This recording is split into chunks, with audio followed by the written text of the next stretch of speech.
back to my new YouTube channel. It's a cozy lifestyle. ಯಾರೆಲ್ಲ ನನ್ನ ಚಾನಲ್ನ subscribe ಮಾಡ್ಕೊಳ್ಳದೆ ನೋಡ್ಲಿಕ್ಕತ್ತೀರಿ, please do subscribe and don't forget to click on the bell icon click ಮಾಡಿದ್ಮೇಲೆ all ಅಂತ ಕೊಡ್ರಿ. ಯಾಕಂದ್ರೆ ನಾವು ಮಾಡ್ತಕ್ಕಂಥ ವಿಡಿಯೋಸ್ ನಿಮ್ಗೆ ಫಸ್ಟ್ ಬರ್ತದೆ, ನೋಟಿಫಿಕೇಶನ್ಸ್ ಬರ್ತದೆ, ನೀವು ಪಟ್ ಅಂತ ಹೋಗಿ ವಿಡಿಯೋಸ್ನ ನೋಡ್ಬೋದು. ಆ್ಯಂಡ್ ಥರ್ಡ್ ಒನ್ ಭಾಳ ಇಂಪಾರ್ಟೆಂಟ್ ಅದ, ನೀವೇನಾದರೂ ಕಂಟೆಂಟ್ ಬೇಕು ಅಂತಂದ್ರೆ let me know in the comment section ಅಂತ ಎಲ್ಲ ವಿಡಿಯೋಸ್ ಒಳಗೂ ಹೇಳ್ತೀನಿ. ನೀವು ಕಮೆಂಟೇ ಮಾಡೋದಿಲ್ಲ, ಓಕೆ, ಅದು ನಿಮ್ಗೆ ಬಿಟ್ಟ ವಿಷಯ. ಸೊ ನಾನು ವೆಯ್ಟ್ ಲಾಸ್ ಜರ್ನಿ ಸ್ಟಾರ್ಟ್ ಮಾಡಿದ್ದೀನಿ ಅಂತ ಹೇಳಿದೆ. ನಿಮ್ಗೆ ಏನಾದರೂ ಆ ರಿಲೇಟೆಡ್ ವಿಡಿಯೋಸ್ ಬೇಕು ಅಂತಂದ್ರೆ ಕೂಡ ಕಮೆಂಟ್ ಸೆಕ್ಷನಲ್ಲಿ ಹಾಕಿರಿ. ನಿಮ್ಗೆ ಏನಾದರೂ ಕಮೆಂಟ್ ಸೆಕ್ಷನಲ್ಲಿ ಹಾಕ್ಲಿಕ್ಕೆ ಆಗಿಲ್ಲ ಅಂದ್ರೆ ನಮ್ಗೆ ಇನ್ಸ್ಟಾಗ್ರಾಮಲ್ಲಿ ಕೂಡ ಮೆಸೇಜ್ ಮಾಡ್ಬೋದು. ನಾನು ಡಿಸ್ಕ್ರಿಪ್ಷನ್ ಒಳಗೆ ನಂದು ಇನ್ಸ್ಟಾಗ್ರಾಮ್ ಐ ಡಿ ಲಿಂಕ್ ಕೊಟ್ಟಿರ್ತೀನಿ ಅಂತ.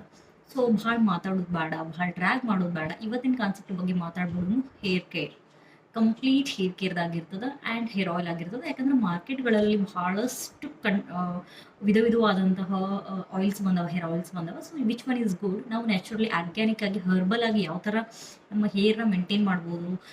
ಇಂಟರ್ನಲ್ಲು ಎಕ್ಸ್ಟರ್ನಲ್ ಆಯಿಲ್ ಅಪ್ಲೈ ಮಾಡೋದು ಅಷ್ಟೇ ಮುಖ್ಯ ಆಗೋದು, ಇಂಟರ್ನಲ್ ಕೂಡ ನಾವು ಇಂಟೇಕ್ಸ್ ಭಾಳ ಮುಖ್ಯ ಆಗ್ತದೆ. ನಾವು ಜಾಸ್ತಿ ಫೈಬರ್, ಪ್ರೋಟೀನ್ ಇರ್ತಕ್ಕಂಥದ್ದು, ವಿಟಾಮಿನ್ ಸಿ ಇರ್ತಕ್ಕಂಥದ್ದು, ಫ್ರೂಟ್ಸ್ ಆಗಿರ್ಬೋದು, ಡ್ರಿಂಕ್ಸ್ ತೊಗೊಳೋದ್ರಿಂದ ಲೈಕ್ ಜ್ಯೂಸ್ ಆಗಿರ್ಬೋದು, ಎವ್ರಿಥಿಂಗ್ ತೊಗೊಳೋದ್ರಿಂದ ನಮ್ಮದು ಹೇರ್ ಸ್ಟ್ರಾಂಗ್ ಇರ್ತದೆ, ಹೇರ್ ಫಾಲ್ ಜಾಸ್ತಿ ಆಗೋದಿಲ್ಲ. ಆ್ಯಂಡ್ ಅದ್ರ ಬಗ್ಗೆನೂ ನಾನು ಸಪ್ರೇಟ್ ವಿಡಿಯೋ ಮಾಡ್ತೀನಿ ಫುಡ್ ಬಗ್ಗೆ. But just it's external in the sense ಹೊರಗಡೆ ಭಾಗದ ಏನು ಅಪ್ಲೈ ಮಾಡ್ತೀನಿ, ಭಾಳ ಇಂಪಾರ್ಟೆಂಟ್ ಏನಂತ ನಾನು ಎಲ್ಲನೂ ಡೀಟೇಲ್ ಆಗಿ ಕೊಡ್ತೀನಿ.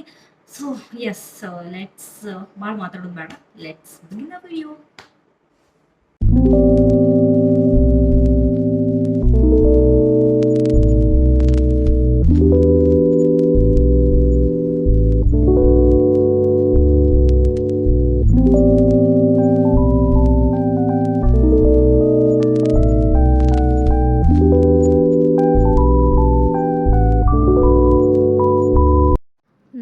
ನನ್ನ ಕೂದಲಿಗೆ ಭಾಳ ಅಂದ್ರೆ ಅಪ್ಲೈ ಮಾಡೋದು ಅಂತಂದ್ರೆ ಆಯಿಲ್ಸ್ ಭಾಳ ಮುಖ್ಯ ಆಗ್ತವೆ. ನಮಗಷ್ಟೇ ಅಲ್ಲ, ಎಲ್ಲರ ಜೀವನದಲ್ಲೂ ಆಯಿಲ್ ಭಾಳ ಮುಖ್ಯ ಆಗ್ತದೆ. ನಮ್ಮ ಕೂದಲು ಆರೈಕೆ ಮಾಡುವಲ್ಲಿ castor oil, almond oil, sesame oil ಮತ್ತು ಕೊಬ್ಬರಿ ಎಣ್ಣೆ ಭಾಳ ಸಹಾಯ ಮಾಡ್ತವೆ. ಇಲ್ಲಿ ನಾನು 4 ಆಯಿಲ್ ಯೂಸ್ ಮಾಡ್ಲಿಕ್ಕತ್ತೀನಿ. First castor oil. ನನಗೆ ಕ್ಯಾಸ್ಟರ್ ಆಯಿಲ್ ಯಾಕೆ ಇಷ್ಟ ಆಗ್ತದೆ ಅಂತಂದರೆ ಇದು ಭಾಳ ಪೋಷಣೆ ಸಿಗ್ತದೆ ಕೂದಲಿನ, ಇದು ಕಂಟಿನ್ಯೂಸ್ ಆಗಿ ಯೂಸ್ ಮಾಡಿದ್ರೆ. ಮತ್ತು ಕೂದಲು ಆರೋಗ್ಯವಾಗಿ ಬೆಳಿತಾವೆ. ಹರಳೆಣ್ಣೆಯನ್ನು ನಾ ಅಷ್ಟೇ ಅಲ್ಲ, ನಮ್ಮ ಅನಾದಿ ಕಾಲದಿಂದ ನಮ್ಮ ಹಿರಿಯರು ಯೂಸ್ ಮಾಡ್ಕೊತಾನೆ ಬಂದಾರ. ಇದು ನೆತ್ತಿ ತೇವಾಂಶ ಆಗಿಡ್ತದೆ, ತಲೆ ಹೊಟ್ಟು ಡ್ಯಾಂಡ್ರಫ್ ಕಂಟ್ರೋಲ್ ಮಾಡ್ತದೆ, ಸಾಫ್ಟ್ ಆಗ್ತವೆ. ಇತ್ತೀಚೆಗೆ ಏನಾದರೂ ನೋಡ್ಬೋದು, ಎಲ್ಲಿ ನೋಡಿದ್ರೆ ಸ್ಮೂತ್ನಿಂಗ್ ಮಾಡಿಸ್ಕೋತಾರೆ. ಇದು ಕನ್ಸಿಸ್ಟೆನ್ಸಿಯಿಂದ ಯೂಸ್ ಮಾಡಿದ್ರೆ ಕ್ಯಾಸ್ಟರ್ ಆಯಿಲ್ ಹೇರ್ ಸಾಫ್ಟ್ ಆಗ್ತಾವೆ, ಅದಕ್ಕೋಸ್ಕರ. ಮತ್ತು ಇನ್ನೊಂದು, ಇದನ್ನು ಯೂಸ್ ಮಾಡೋದ್ರಿಂದ ಕಣ್ಣು ಉರಿತಾವಪ್ಪ, ಅದು ಇದು ಸಮಸ್ಯೆ ಇರ್ತದೆ, ಅದು ಕೂಡ ಕಡಿಮೆ ಆಗ್ತದೆ. ರೈಸಿನೋಲಿಕ್ ಆಮ್ಲ ಅದ, ಅದಕ್ಕೋಸ್ಕರ ಹೇಳಲಿಕ್ಕತ್ತೇನೆ. ಯಾರಿಗಾದ್ರೂ ಈ ಸಮಸ್ಯೆ ಇದ್ದರೆ ಯೂಸ್ ಮಾಡ್ಬೋದು ನೀವು. ಆಲ್ಮಂಡ್ ಆಯಿಲ್ ಯಾಕೆ ಯೂಸ್ ಮಾಡ್ತೀವಿ ಅಂತಂದ್ರೆ ಇದರೊಳಗೆ ವಿಟಾಮಿನ್ ಎ ಮತ್ತು ಈ ಆಮ್ಲ ಅದ, ಅದಕ್ಕೋಸ್ಕರ ಇದು ಕೂದಲಿನ ಬೇರಿನ ಮೇಲೆ ಭಾಳ ಪರಿಣಾಮ ಆಗ್ತದೆ, ಬಲಪಡಿಸ್ತದೆ. ಅದಕ್ಕೋಸ್ಕರ ನಾನು ಇಲ್ಲಿ ಆಲ್ಮಂಡ್ ಆಯಿಲ್ನ ಚೂಸ್ ಮಾಡಿದ್ದೀನಿ. Sesame oil this is one of the my most favourite oil ಅಂತಲೇ ಹೇಳ್ಬೋದು. ಯಾಕಂತಂದ್ರೆ ಇದು ನನಗೆ ಹೇರಿಗಿಂತ ಫೇಸ್ಗೆ ಅಪ್ಲೈ ಮಾಡ್ಲಿಕ್ಕೆ ಭಾಳ ಸೇರ್ತದೆ. ಇದ್ರ ಬಗ್ಗೆ ನಾನು ಹೋಗ್ತಾ ಹೇಳ್ತೀನಿ. ಫಸ್ಟ್ ಇದನ್ನು ನಾನು ತಲೆಗೆ ಆಯಿಲ್ ಬೆನಿಫಿಟ್ಸ್ ಹೇಳ್ಬಿಡ್ತೀನಿ. ಇದು ಎಳ್ಳಿನೆಣ್ಣೆ ಆರೋಗ್ಯಕ್ಕೆ ಭಾಳ, ಕೂದಲು ಮತ್ತು ಚರ್ಮದ ಮೇಲೆ ಭಾಳ ಪರಿಣಾಮ ಬೀಳ್ತದೆ, ಸ್ಟ್ರಾಂಗ್ ಆಗ್ತವೆ. ಅದಕ್ಕೋಸ್ಕರ ನಾನು ಎಳ್ಳೆಣ್ಣೆಯನ್ನು ಚೂಸ್ ಮಾಡಿದ್ದೀನಿ. ಸೊ ಇನ್ನೊಂದು ಇದನ್ನೇ ಮರೆತುಬಿಟ್ಟೆ, ಎಲ್ಲದಕ್ಕಿಂತ ಇಂಪಾರ್ಟೆಂಟ್ ಅಂದ್ರೆ Nirmala coconut oil. Nirmala this is a brand ಅಷ್ಟೇ. ಕೊಕೊನಟ್ ಆಯಿಲ್ ಯೂಸ್ ಮಾಡೋದ್ರಿಂದ ನಾವು ಈಗಲ್ಲ, ಇದನ್ನು ಕೊಕೊನಟ್ ಆಯಿಲ್ ಭಾಳ ಮೊದಲಿಂದನೂ ಯೂಸ್ ಮಾಡ್ಲಿಕ್ಕತ್ತಾರೆ.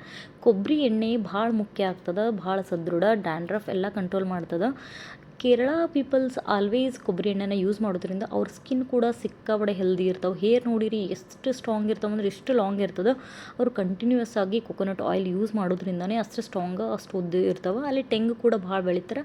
ಅಲ್ಲಿ ಹೇರಳವಾಗಿ ಸಿಗೋದು ಏನಂತಂದ್ರೆ ಕೊಕೊನಟ್ ಆಯಿಲೇ. ಅದಕ್ಕೋಸ್ಕರ ನಾನಿಲ್ಲಿ ಭಾಳಷ್ಟು ಎಣ್ಣೆ ಅದಾವ, ಬಟ್ ನಾನಿಲ್ಲಿ ಚೂಸ್ ಮಾಡ್ಕೊಂಡಿರೋದು ಇವು 4 ಎಣ್ಣೆನ. ಸೊ ಇಲ್ಲಿ ನಾನು ಹೇರ್ ಆಯಿಲ್ ಪ್ರಿಪೇರ್ ಮಾಡೋದು ಅದನ್ನು ಸ್ಕಿಪ್ ಮಾಡೀನಿ, ಅದನ್ನು ಶೂಟ್ ಮಾಡೋಕ್ಕಾಗಿಲ್ಲ. ಅದನ್ನು ನೆಕ್ಸ್ಟ್ ವಿಡಿಯೋದಾಗ ತೋರಿಸ್ತೀನಿ ಅಂತ.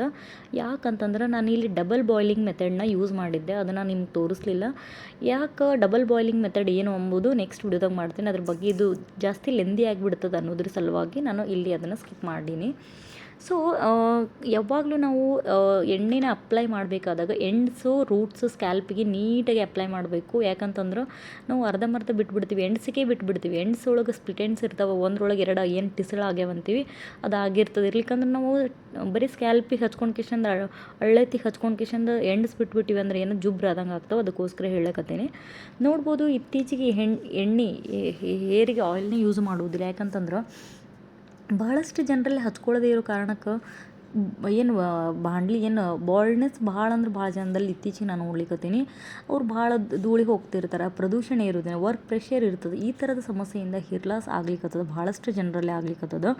ಮತ್ತು ಹೇರ್ ಆಯಿಲ್ ಯೂಸ್ ಮಾಡದೆ ಶಾಂಪು ಇವತ್ತು ಬರ್ತಾರೆ ಏನು ಮಾಡ್ತಾರೆ, ಈಗ ವರ್ಕ್ ಇರ್ಬೋದು ಅಥವಾ ಎಲ್ಲೇ ಹೋಗಿ ಬಂದರೂ ಎಟ್ಲೀಸ್ಟ್ ನೈಟ್ ಹಚ್ಕೊಂಡು ಮಲ್ಕೋರಿ, ಮಾರ್ನಿಂಗನ ಹೇರ್ ವಾಶ್ ಮಾಡಿರಿ.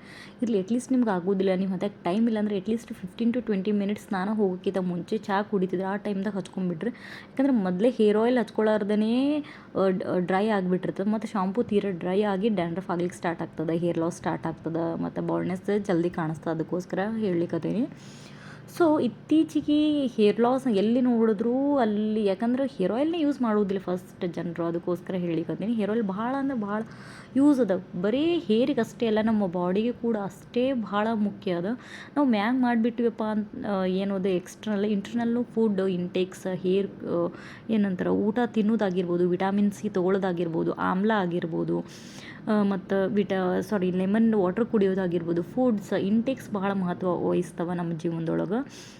ನಾವು ಹೇರ್ ಆಯಿಲ್ ಏನಂತಾರೆ ಎಣ್ಣೆ ಹಚ್ಕೊಂಡು ಕೇಶಂದ ಅಷ್ಟೇ ಬಿಟ್ಟರೆ ಚಲೋ ಅನಿಸೋದಿಲ್ಲ. ಸ್ವಲ್ಪ ಮಸಾಜ್ ಮಾಡ್ಕೊಳ್ಳೋದ್ರಿಂದ ಬ್ಲಡ್ ಸರ್ಕ್ಯುಲೇಷನ್ಸ್ ಎಲ್ಲ ಕಡೆ ಹೋಗಿ ಇದು ಹೇರ್ ಗ್ರೋತ್ ಆಗಲಿಕ್ಕೆ ಪ್ರಮೋಟ್ ಮಾಡ್ತದೆ. ಸೊ ನಾನು ಉಳಿದ ಎಣ್ಣೆನ ನಾನು ಅಷ್ಟೆಲ್ಲ ಎಲ್ಲರೂ ಹಚ್ಕೊಳ್ತಾರೆ, ಏನಂದ್ರೆ ಬಾಡಿಗೆ ಹಚ್ಕೊಳ್ತಾರೆ, ಹಚ್ಕೋರಂತನೂ ನಾನು ಹೇಳ್ತೀನಿ. ನಾನಿಲ್ಲಿ ಹ್ಯಾಂಡ್ಸ್ಗೆ ಮತ್ತು ಲೆಗ್ಸ್ಗೆ ಯೂಸ್ ಮಾಡ್ತೀನಿ. ಯಾಕಂದ್ರೆ ಹಚ್ಕೊಳ್ಳೋದ್ರಿಂದ ಇತ್ತೀಚೆಗೆ ಡ್ರೈ ಆಗ್ತಿರ್ತದಲ್ಲ, ಹೇರ್ ಆಯಿಲ್ ಭಾಳ ಮುಖ್ಯ ಆಗ್ತದೆ. ಅದನ್ನು ನಾವು ಬಾಡಿಗೂ ಹಚ್ಕೋಬೇಕಾಗ್ತದೆ. ಯಾಕಂದ್ರೆ ಮಾಯ್ಸ್ಟ್ ಇಡ್ತದೆ, ಇನ್ಫ್ಲಾಮೇಷನ್ ಕಡಿಮೆ ಮಾಡ್ತದೆ. ನಾನು ಪರ್ಸ್ನಲಿ ಬಾಡಿಗೆ ಹಚ್ಕೋತೀನಿ, ಉಳಿದ ಎಣ್ಣೆ ಫೇಸ್ಗೆ ಹಚ್ಕೊಳ್ಳೋದಿಲ್ಲ. ಇಲ್ಲಿ ನಾನು ಫೇಸ್ಗೆ ಹಚ್ಕೋತೀನಿ. ಯಾಕಂದ್ರೆ ಈ ವಿಡಿಯೋದೊಳಗೆ ಇದ್ರೊಳಗೆ 3 ಆಯಿಲ್ ಮಿಕ್ಸ್ ಅದಾವ ಅನ್ನೋದ್ರ ಸಲುವಾಗಿ ನಾನು ಫೇಸ್ಗೆ ಹಚ್ಕೊಳತ್ತೀನಿ. ಇಲ್ಲಾಂದ್ರೆ ನಾನು ಏನು ಮಾಡ್ತೀನಿ, ನಾರ್ಮಲಾಗಿ ನಾನು ಇದಕ್ಕೆ ಅಂತ ಸಪ್ರೇಟ್ ಆಯಿಲ್ಸ್ ಯೂಸ್ ಮಾಡ್ತೀನಿ. ಅದು ನಾನು ನೆಕ್ಸ್ಟ್ ವಿಡಿಯೋದಾಗ ತೋರಿಸ್ತೀನಿ ನಾನು ಯಾವುದು ಫೇಸ್ ಆಯಿಲ್ನ ಯೂಸ್ ಮಾಡ್ತೀನಿ ಅಂತಂದು. ಫೇಸ್ ಆಯಿಲ್ ಹಚ್ಕೊಂಡು ಅಷ್ಟೇ ಬಿಡೋದಿಲ್ಲ, ಮಸಾಜ್ ಭಾಳ ಮುಖ್ಯ ಆಗ್ತದೆ. ಮಸಾಜ್ ಮಾಡ್ಕೊಳ್ಳೋದ್ರಿಂದ ಬ್ಲಡ್ ಸರ್ಕ್ಯುಲೇಷನ್ಸ್ ನೀಟಾಗಿ ಆಗ್ತದೆ, ಎಲ್ಲ ಕಡೆ ಫ್ಲೋ ಆಗೋದ್ರಿಂದ ಸ್ಕಿನ್ನಾಗ ಗ್ಲೋ ಆಗ್ತದೆ. ಇನ್ಫ್ಲಾಮೇಷನ್, ಬ್ಲೆಮಿಷಸ್, ರಿಂಕಲ್ಸ್, ಇವಾಗ ರಿಂಕಲ್ಸ್ ಭಾಳ ಜನರಲ್ಲಿ ಡಾರ್ಕ್ ಸರ್ಕಲ್ಸ್ ಎಲ್ಲ ಕಡಿಮೆ ಆಗ್ತದೆ. ನಾವು ಡೈಲಿ ಕನ್ಸಿಸ್ಟೆನ್ಸಿಯಿಂದ ಯೂಸ್ ಮಾಡೋದ್ರಿಂದ ಸ್ಕಿನ್ ಗ್ಲೋಯಿಂಗ್ ಆಗಿರ್ಬೋದು, ನೀಟಾಗಿ ಕಾಣಿಸ್ತದೆ. ಕ್ಯಾಸ್ಟರ್ ಆಯಿಲ್ ಅಲ್ಲ, ಸೆಸಮಿ ಆಯಿಲ್ನ ಕಂಟಿನ್ಯೂಯಸ್ ಆಗಿ ಯೂಸ್ ಮಾಡೋದ್ರಿಂದ ಏನಾಗ್ತದೆ, ಸ್ಕಿನ್ ಬ್ರೈಟ್ ಆಗ್ತದೆ, ಸ್ಕಿನ್ ಲೈಟ್ನಿಂಗ್ ಆಗ್ತದೆ. ಅದಕ್ಕೋಸ್ಕರ ಹೇಳಿಕತ್ತೀನಿ ಆಯಿಲ್ನ ಯೂಸ್ ಮಾಡಿರಿ ಅಂತ ಹೇಳ್ತಾ ಈ ವಿಡಿಯೋನ ಇಲ್ಲಿಗೆ ಎಂಡ್ ಮಾಡ್ತೀನಿ. ಮತ್ತು ನೆಕ್ಸ್ಟ್ ವಿಡಿಯೋದೊಳಗೆ ಮತ್ತು ಯೂಸ್ಫುಲ್ ವಿಡಿಯೋನ ತೊಗೊಂಡು ಬರ್ತೀನಿ ಅಂತ ಹೇಳ್ತಾ, ಮತ್ತು ನಿಮ್ಗೆ ಏನಾದರೂ ಕಂಟೆಂಟ್ ಬೇಕಾ ಅಂದ್ರೆ let me know in the comment section. So ಅಲ್ಲಿವರೆಗೂ take care, bye, see you in the next vlog.